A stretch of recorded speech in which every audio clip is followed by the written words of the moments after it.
Andaikan penyidik dan penyelidik dari Polda Metro Jaya sampai Mabes Polri sebanyak 10 orang, masing-masing dijanjikan 10 miliar, apakah Roy Suryo dan kawan-kawan tidak dijadikan tersangka? Ya kan? Apa-apaan ini? Andaikan penyidik dan penyelidik masing-masing dijanjikan 10 miliar, apakah ijazah Jokowi akan diumumkan palsu?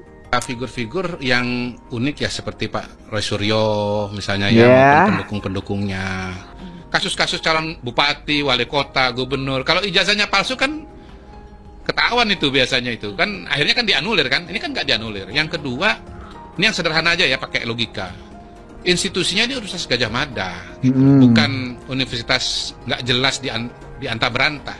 Rasa-rasanya nggak mungkin ada ijazah palsu keluar dari UGM, itu nggak mungkin. Apalagi mahasiswa S1.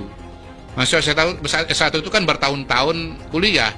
Ada teman kuliahnya, ada mungkin rumah kosnya, ada warteg langganannya, ada tempat fotokopi langganannya, dan seterusnya dan seterusnya.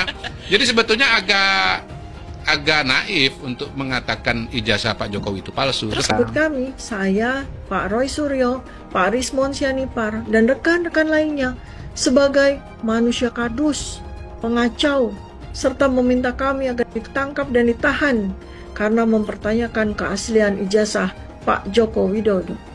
Bahkan beliau menuduh Pak Roy Suryo sebagai pakar telematika palsu dan menyamakan kami dengan pelaku kekacauan nasional. Ini lucu sekaligus memprihatinkan. Kenapa?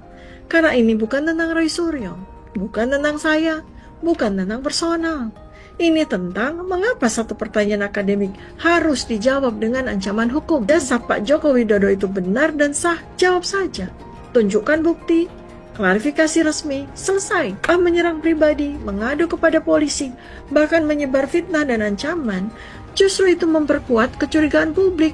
Saya tidak takut, karena saya tahu publik bisa membedakan siapa yang menjawab substansi dan siapa yang hanya bisa menyerang karakter. Jokowi adalah penyandra, penjahat, dan penjajah. Kita paham semua menteri dan aparat tunduk kepadanya. Bahkan setelah berhenti pun tidak cukup untuk membuat dia menjadi orang yang berhenti cawe-cawe. Saya ingin mengatakan ada setidaknya 3 yang saya catat yang berjuang pada hari ini. Satu diantaranya Tom Lembong, ya, dia sudah berhasil melepaskan dirinya dengan mengatakan bahwa impor itu sepengetahuan dan petunjuk dari Jokowi. Kedua, manusia merdeka yang bernama Said Didu, yang jelas-jelas ingin memperjuangkan bangsanya, tapi dia justru dilaporkan oleh Ketua Abdesi Desa Blimbing. Kemudian yang ketiga tentu saja dari partainya Bang Deddy, yaitu Mas Hasto, Sekjen PDIP. Salah seorang aktivis tim pembela ulama dan aktivis atau TPUA menebar narasi-narasi yang terus-menerus melakukan serangan politik ideologis terhadap Jokowi terkait dengan isu di seputar ijazah Jokowi yang dianggap palsu adalah Kurnia atau Ibu Kurnia.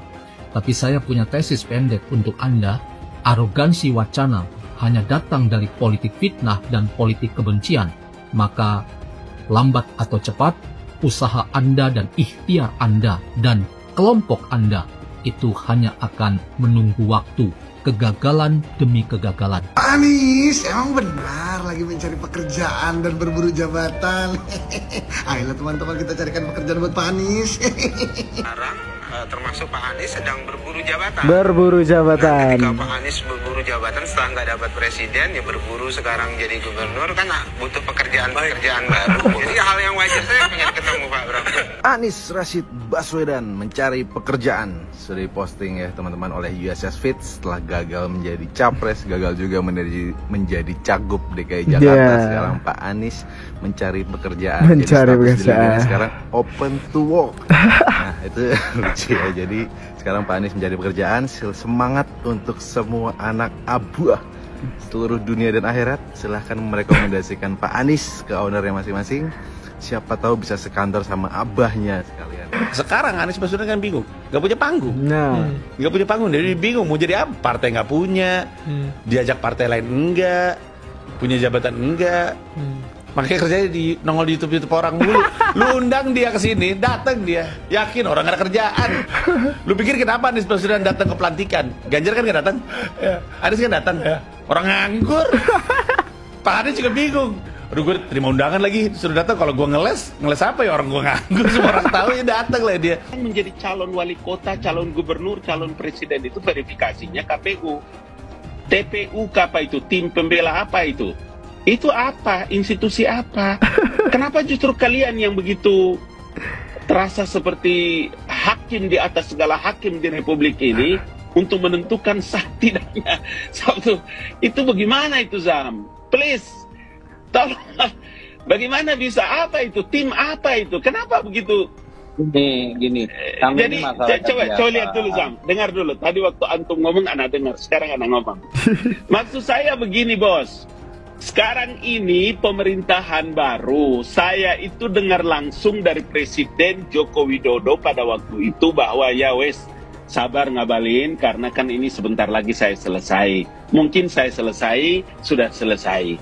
Terus kalau Presiden Jokowinya sudah selesai, masih terus dituntut soal ijazah. Apa-apa ujung-ujungnya khilafah gitu. Ya karena memang tidak bisa kita menyelesaikan persoalan ini tanpa menegakkan syariat Islam, dan syariat Islam tidak bisa tegak kalau kita tidak punya institusi yang menegakkan syariat secara khilafah, yakni institusi khilafah. Makanya khilafah ini harus terus kita perjuangkan. Tidak peduli ada ormas Islam yang sudah cabut HTI ya, udah dicabut BAP ya, nggak ada urusan. Karena khilafah itu ajaran Islam sudah ada sejak dulu sebelum HTI dibentuk. Bahkan mau dicabut mau diapain nggak ada urusannya dengan ajaran Islam. Indonesia itu sudah tidak cocok, banyak korupsi, harus diganti khilafah. Memangnya di khilafah ada korupsi? Banyak korupsinya. Mau pakai Saudi Arabia tuh, aduh, tuh pangeran-pangeran di Timur Tengah itu, kalau musim panas itu di Maroko di tepi pantai punya rumah-rumah dan landasan pesawat gitu, korupsi uang negara. Orang-orang ini kan cuma dihitung dengan jari saja, siapa-siapa gini. Hampir every day, setiap menit. Proyek ijazah palsu itu adalah proyek uang besar, bertahun-tahun. Itu the point aja nih bang, siapa sih bang gitu loh. Kalau saya nggak tahu. Siapa itu yang sudah dilaporin, sudah mulai diperiksa kan? Kita tunggu aja nanti bagaimana. Saya juga berharap ini menjadi satu pelajaran penting. Oi. Gimana?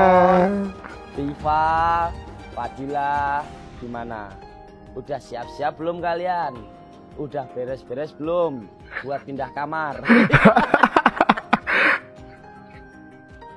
Lalu untuk barisan sakit hati dan sekitarnya gimana? Udah kena serangan jantung karena kaget belum? Kalau udah, cepetan periksa daripada kebablasan. Bentar lagi bakal ada yang bikin pernyataan gini. Hukum di Konoha itu bisa dibeli. Hukum di Konoha itu nurut apa kata penguasa. Nah itu, seperti itu mesti muncul. Salah, ya udah salah aja, ngaku salah. Itu lebih gentle kok. Bener. Tulis pendapat kalian di kolom komentar. Salam Jigigis. Kalau UGM mengatakan palsu, ya udah. Pak Jokowi mau berkelit apapun juga, ya ini yang berhak menjelaskan palsu atau tidak. Lah kalau ini menjelaskan sebaliknya, oh ijazahnya asli, sudah tuntas. Dosennya Pak Jokowi kan masih ada yang hidup kan. Periksa dosennya sebagai saksi. Tidak cukup dengan itu saja. Tanya teman seangkatannya, Liting 85 kalau nggak salah ya. Kamu Liting 85, pernah nggak punya teman namanya ini, Joko Widodo, kelahiran di Solo tahun sekian-sekian. Oh ya, betul teman saya. Tamat nggak dia? Tamat tahun ini. Oke, sudah cukup buktinya, itu semua cukup. Ya, mau apa lagi gitu? Apa lagi? Tidak nanti membandingkan, wah ini kupingnya mekar, wah ini giginya, bukan itu. Yang kita tahu, semua juga pakar-pakar hukum yang sebelah sana, yang selama ini kenceng-kencengnya memprovokasi keadaan tentang ijazah lah, tentang ini, tentang itu gue udah tahu banget, dan dia pasti tahu konstruksi hukum dan kerangka hukum. Kalau dia nggak tahu, dia berhenti aja jadi pengacara semua. Dia berhenti jadi praktisi hukum, dia berhenti jadi kaum akademisi. Kenapa? Karena akan menonjolkan kebodohan-kebodohan yang nyata gitu. Kenapa? Karena kan gue udah bilang berkali-kali, sampai lu mati, hidup lagi, mati lagi, hidup lagi, mati lagi, hidup lagi, nggak bakal bisa tuh diungkit ijazah palsunya Jokowi, karena dia asli ijazahnya. Pura-pura alim, padahal mungkin PKI. Dan pura-pura kuliah di universitas ternama, padahal ijazahnya beli. Maunya selalu menduduki posisi tertinggi. Sudah tidak menjabat tapi terus intervensi. Yang keluar dari mulutnya adalah kebohongan abadi. Satu-satunya yang tidak bohong adalah kebohongannya itu sendiri. Dan anehnya lagi, dia yang berbohong, dia juga yang lapor polisi. Inilah cerita tentang imigran bajingan. Bermodalkan nasab ilegal. Hanya untuk mencari cuan. Karomah, syafaat, dalil-dalil palsu, bahkan kapling surga jadi barang dagangan. Nasab bisa dapat potongan, harga tergantung orderan, status keturunan tergantung pesanan. Pokoknya semua tergantung kepentingan. Jangan tanya kebenaran, karena imigran punya sejuta mimpi. Mimpi yang bisa dijadikan alibi sekaligus dijadikan bukti. Begitulah imigran bajingan. Saya ingin mengatakan satu hal dengan jernih. Kebenaran tidak bisa dikriminalisasi. Kita hidup di negeri hukum, tapi hukum harus berpihak pada nurani dan akal sehat. Saya tidak sedang menyerang siapapun, saya hanya mengajukan pertanyaan yang membutuhkan jawaban untuk didengar seluruh rakyat Indonesia. Sekarang ketika kami para cendekiawan bertanya tentang sesuatu yang penuh kejanggalan secara ilmiah, kami dilaporkan oleh orang yang kami harapkan memberikan jawaban secara bertanggung jawab. Ternyata kami dipolisikan. Pertanyaan saya berikutnya, apakah kita masih punya ruang untuk bertanya atau semua harus dibungkam? Bahwa dengan begitu perbuatan tercela sulit dibantah. Tarik ke dalam lagi persyaratan untuk menjadi wapres tidak dipenuhi. Manusia yang namanya Gibran ini yang sekarang menduduk sebagai wakil presiden. Lihat dia mulai dari dia kampanye sampai 6 bulan dia menjabat. Apa ada yang kita bisa lihat dia itu bisa jadi pemimpin terhadap negara kesatuan Republik Indonesia yang hampir 300 juta orang isinya? Presiden yang saat ini kelihatannya masih ragu untuk menegakkan hukum. Masih ada di bawah bayang-bayang Joko Widodo. Orang sabar itu ada batasnya. Ya, benar, itu Bu. kata Bapak Jokowi. Keren, Pak. Bravo, Pak. Bravo, Pak. Saya sependapat dengan Bapak. Jadi buat mereka kemarin yang selalu berulah bertingkah bikin gaduh, Pak, ya kan? Kemarin kan didiamkan itu sama Bapak Jokowi. Didiamkannya itu bukan berarti Bapak Jokowi itu kalah, ya sebetulnya. Didiamkannya itu bukan berarti Bapak Jokowi itu lemah. Didiamkan itu bukan berarti Bapak Jokowi itu takut, ya. Didiamkan bukan berarti Bapak Jokowi mengiyakan semua tuduhan yang kamu arahkan kepada Bapak Jokowi, bukan, ya. Kalian didiamkan itu sebetulnya adalah suatu tindakan Bapak Jokowi ini menghormati dan menghargai kalian. Menghormati. Meskipun sebaliknya kalian melakukan hal yang sangat merendahkan. Ya, benar juga. Didiamkannya itu sebetulnya Bapak Jokowi itu masih menyayangi kalian, ya. Tapi ternyata kalian memang nggak nyadar. Justru tindakan kalian itu semakin barbar. Ya, ya benar. Didiamkan malah semakin ngawur. Semakin ngawur. Dan kalau kemarin Bapak Jokowi mengambil langkah hukum, ya, saya sangat mendukung sekali. Dan terlebih kemarin saya lihat di berita bahwasannya Bapak Jokowi menolak adanya mediasi. Saya sangat setuju. Pak Tua, kemarin kenceng banget berapi-api. Penjarakan Jokowi, seret Jokowi, gantung Jokowi. Begitu dipolisikan, mencari perlindungan di mana-mana, pengecot. Sampai kapanpun kita kejar ijazah itu. Betul kan? Siapapun yang mengatakan ada ijazah, hayo bawa buktikan. Waduh. Siapapun yang mengatakan bahwa ijazahnya asli, hayo bawa ijazah itu, uji keasliannya. Rakyat Indonesia punya kewenangan. Oke, siap. Rakyat Indonesia punya kedaulatan. Siap. Rakyat Indonesia perlu transparansi. Siapapun pemimpinnya. Kelak Jokowi diteruskan Prabowo, Gibran juga sama saja. Itu penyakit bangsa, penyakit negara, penyakit demokrasi. Dan kita tahu bahwa keputusan MK, keputusan sampah. Ras in basket, sampah dalam keranjang. Ayo lawan terus. Ayo lawan terus. Allahu Akbar. Allahu Akbar. Merdeka. Belum. Kita merdekakan negara ini ya. Siap merdekakan negara ini. Menghina saya sehina-hinanya. Sudah menuduh ijazah itu ijazah palsu. Sudah merendahkan saya serendah-rendahnya. Ya nanti dibuktikan lewat proses hukum.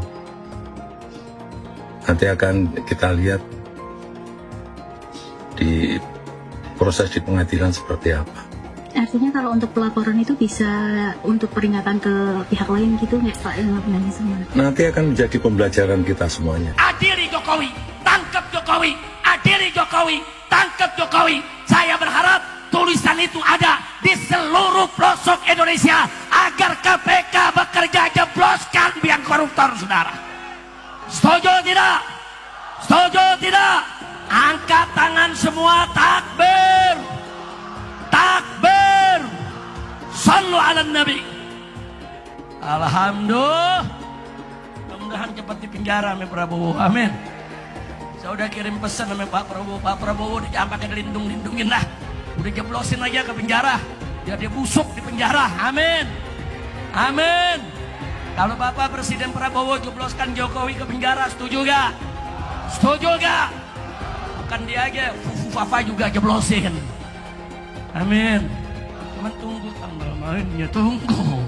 Alasannya itu bahwa Agung Sedayu melakukan pembangunan. Bapak-bapak, ibu-ibu tahu nggak? Negara yang asal mulanya itu tempat perdagangan, kawasan pemukiman, kemudian jadi negara. Tahu nggak? Yang paling dekat itu Singapura. Singapura itu dulu tanahnya milik Melayu. Orang-orang pendatang Cina dari Republik Rakyat Cina datang ke situ, di backup oleh Inggris, didirikan pelabuhan, diberi tempat, diberi tanah, kemudian didatangkan orang-orang Cina sebanyak mungkin sehingga jumlah Melayunya kalah. Jadilah dia negara Singapura. Sudah ada contoh, sudah banyak contoh, dan sampai sekarang contoh itu masih berlaku. Orang-orang pendatang yang tadinya hanya kawasan pemukiman dan perdagangan, lama-lama jadi negara sendiri. Itu sudah ada, bukan hayalan. Jadi jangan dianggap ini membohong. Wahai cucu-cucu Senawawi Al-Bantani, wahai keturunan Sultan Banten, saya menyeru, ini perjuangan rakyat Banten. Banten dijajah, Banten diintimidasi. Ayo kita bersatu untuk berjuang. Hadirin sekalian, saya sampaikan, hei Aguan, ini bukan masalah rasis, bukan. Ini bukan masalah etnis, bukan. Ini bukan masalah agama, bukan. Hei Aguan, saya sampaikan kepada kamu, Aguan, walaupun engkau punya segala-galanya, engkau punya uang, harta yang berlimpah, engkau bisa beli oknum-oknum pejabat, engkau bisa beli oknum-oknum perangkat-perangkat negara dengan kau punya uang. Walaupun kau bisa beli partai-partai politik atau oknum-oknum anggota dewan, wahai Aguan, kau punya uang, kau punya harta, kau punya segala-galanya. Akan tetapi ingat, selama kami pemuda-pemudi Islam Indonesia, kami bangsa dan rakyat Indonesia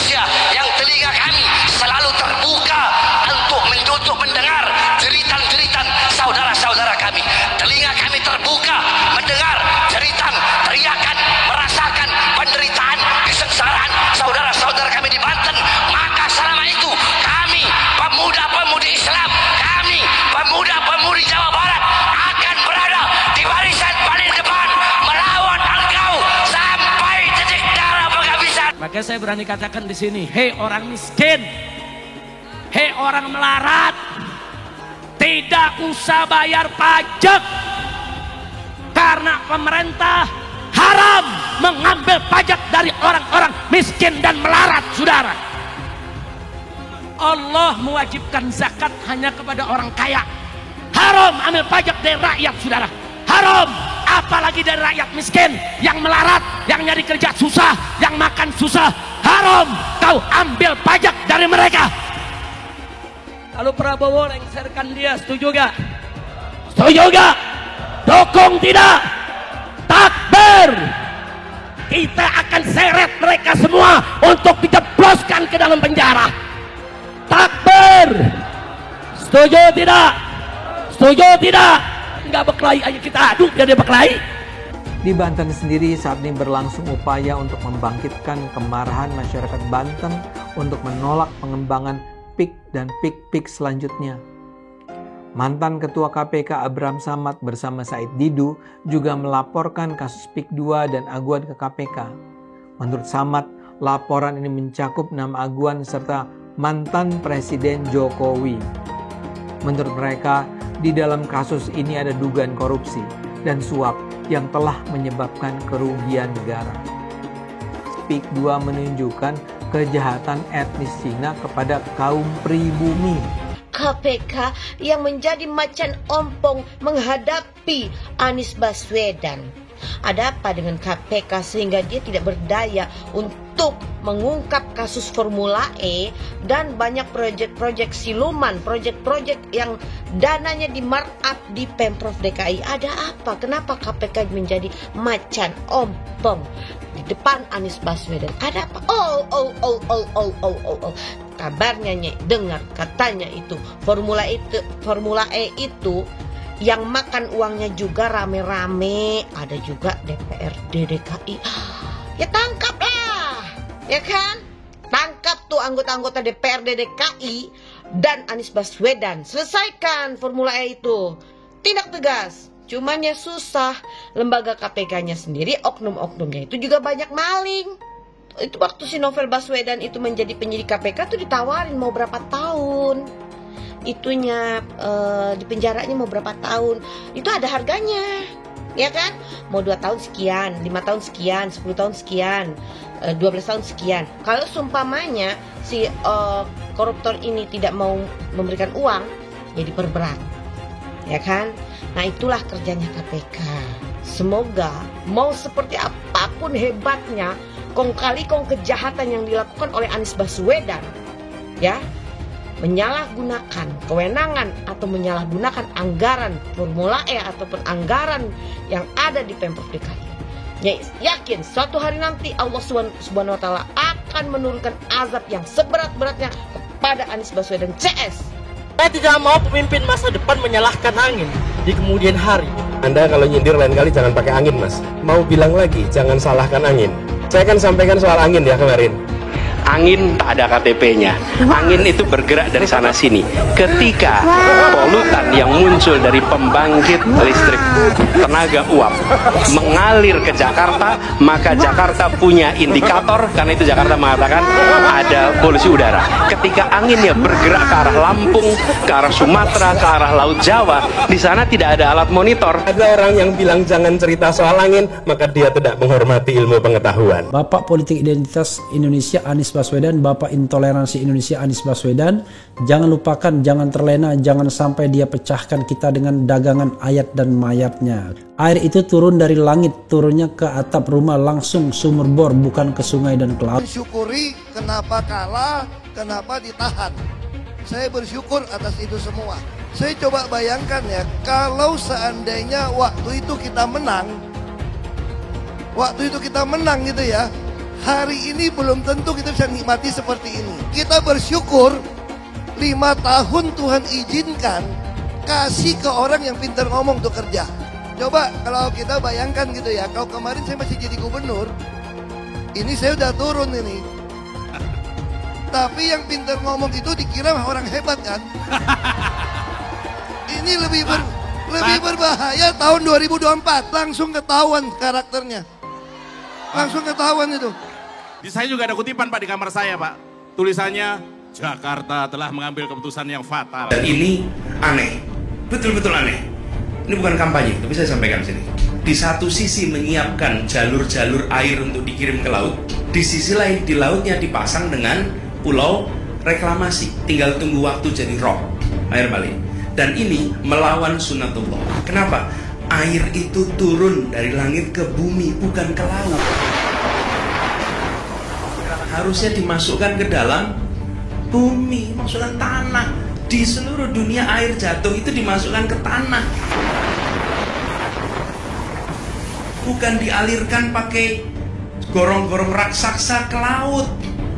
Jakarta telah mengambil keputusan yang fatal. Bukan banjir, itu memang parkir air. Bukan banjir, itu memang parkir air. Penjajahan di depan mata itu di Jakarta. Di tempat lain penjajahan mungkin terasa jauh, tapi di Jakarta, bagi orang Jakarta, yang namanya kolonialisme itu di depan mata, dirasakan sehari-hari. Dulu kita semua pribumi ditindas dan dikalahkan. Kini telah merdeka, kini saatnya kita menjadi tuan rumah di negeri sendiri. Hai semua, nama saya Johannes Leong. Saya adalah investor saham, forex, dan juga kripto. Channel ini banyak membahas tentang berita terkini, edukasi finansial, investasi, dan lainnya.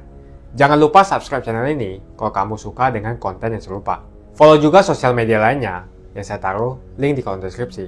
Di sana kalian bisa dapatkan konten yang berbeda. Saya juga punya Telegram channel yang isinya berfokus kepada trading dan juga investasi.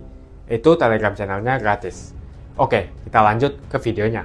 Sebagian besar penonton di video ini setelah menonton video di awal mungkin bertanya, apakah kejadian seperti krisis 98 akan kembali terulang? Belum lagi keadaan global yang tidak menentu. Lalu apa yang bisa kita lakukan untuk selamat dari krisis yang mungkin akan datang dalam waktu dekat? Jawabannya adalah investasi. Kebanyakan dari kalian yang lagi nonton kalau investasi pikirannya pasti hanya di properti.